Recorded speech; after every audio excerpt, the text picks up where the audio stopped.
So Bungie released a massive update on March 5th, which brought along a lot of new things to help freshen up the game a bit. One of the things that were added are some new weapons, and let me say, Bungie cooked some absolute bangers. Today, I wanted to highlight what weapons you absolutely need to get, why you need to get them, where you can get them, and the god rolls for each weapon. So with that being said, I'm SniperKH, and let's get to the video. Let's start off with one of the weapons from this update that has me ecstatic for its release, with that being the Slammer Legendary Sword. Now yes, I know recommending a sword in this economy seems silly, but this new sword comes equipped with some perks that are phenomenal and already puts this weapon leaps and bounds ahead of other swords.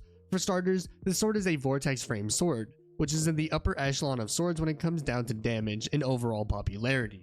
However, as I mentioned, the main appeal for the sword is the perk pool it comes with, to which it has access to some fantastic perks. However, for me, there's one combination of perks here that is a clear winner, with that being Eager Edge and Bait and Switch. Eager Edge will allow you to move around fast thanks to its further lunge, and while Bait and Switch did get nerfed with this update, going from granting a 35% damage boost to only a 30% damage boost, this perk will still be a top tier option for this weapon. As to how you can get this weapon, it drops from the Nightfall playlist, and considering the fact that one of the two Nightfall weapons are already available this week, I assume that we could see this weapon appear in the rotation next week. Regardless of when it pops up though, I can guarantee that you won't want to miss out on this weapon. For the second weapon on this list, we have none other than the Adjudicator. This SMG, as some of you might remember, was initially released back in year 1 of Destiny 2, and has since made its return with this update, with it coming with some banger rolls. As per the other reprised trials of the 9 weapons, you can find this weapon in the Prophecy dungeon, with it dropping from the Hexahedron encounter. As for why this weapon is on this list, well, this weapon has a lot of great perks, which makes it really strong. Furthermore, I feel that this weapon might have potential to be the best kinetic SMG for PvE in the game. Regarding what perks you should get on it, I'd highly recommend Subsistence in Column 3, but if that perk isn't your cup of tea, then Feeding Frenzy wouldn't be too bad of an option to consider. Regarding the fourth column, you do have Frenzy or Rampage if you fancy either of those perks, but I will certainly be grinding for Onslaught on this weapon, as the Subsistence Onslaught combo can prove to be a monster on this weapon. Whichever perk combo you choose to grind for, I can guarantee that this weapon will be worth it. The third weapon on today's list is one that had a lot of hype and potential to its name, and it certainly did not disappoint, as we have Tusk of the Boar. This new grenade launcher drops from Iron Banner, and while I do relate heavily to the simultaneous groans I heard after mentioning that this weapon is tied to Iron Banner, I've got to be honest with you all, this weapon will be more than worth it. If you've been on Destiny Twitter as of late, then first of all, you should definitely drop me a follow, but secondly, this weapon has been deemed the strand for Barons, and it's for good reason. This weapon has a perk pool that would have any ad clearer on your team fiending for.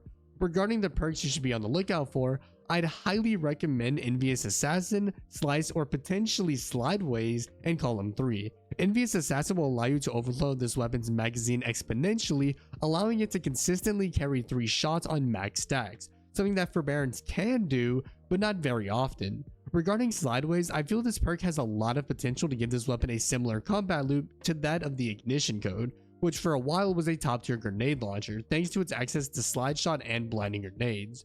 With Slideways, you'll be able to reload this weapon from simply sliding, allowing you to dump shots faster. For Column 4, Chain Reaction is the only perk here that I feel like would work best on this weapon.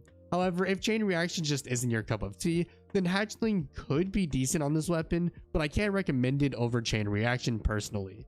If you can get access to any perk combination on this weapon with Chain Reaction involved, I promise the despair that you will experience for playing Iron Banner in the year of 2024 will be well worth it. Alright, so those are the main weapons that I feel needed to be highlighted. However, there are 2 weapons that I wanted to show some love to, as I feel these weapons have some potential. For starters, we have the Summoner, and yes, for those of you wondering, this is now the 3rd time this weapon has been made available by Bungie. Like, I get that this weapon is pretty good, but goddamn Bungie. Anyways, the reason I wanted to highlight this weapon is because it has a similar perk combination that an underrated weapon that I mentioned in my last upload has.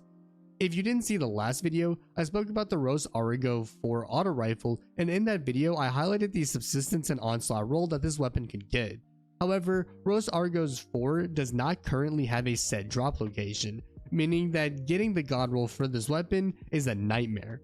That said, the Summoner does actually have access to the same perk combination alongside the fact that this weapon does have a set drop location, being Trials of the Osiris, which yes, once again, you do have to play PvP for this, but hey, it could definitely be worth your time. The second and final weapon I want to highlight is a Sudden Death.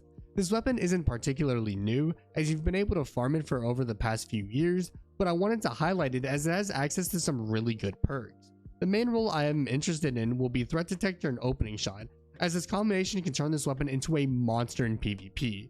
Now regarding whether this weapon will be able to beat out the Matador 64 as the best shotgun in PvP, well, that's something that time will tell, but I think it's definitely worth keeping your eyes on this weapon, especially since it also drops from the Hexahedron encounter, which also just so happens to drop the Adjudicator, so I'm just saying, you might want to farm that encounter. Well, that'll wrap up today's video. If you found it helpful, then consider dropping a like and subscribing to the channel for more Destiny 2 content. If you feel I missed a weapon or weapon roll, then be sure to drop a comment, as I'd love to see what weapon rolls have your attention.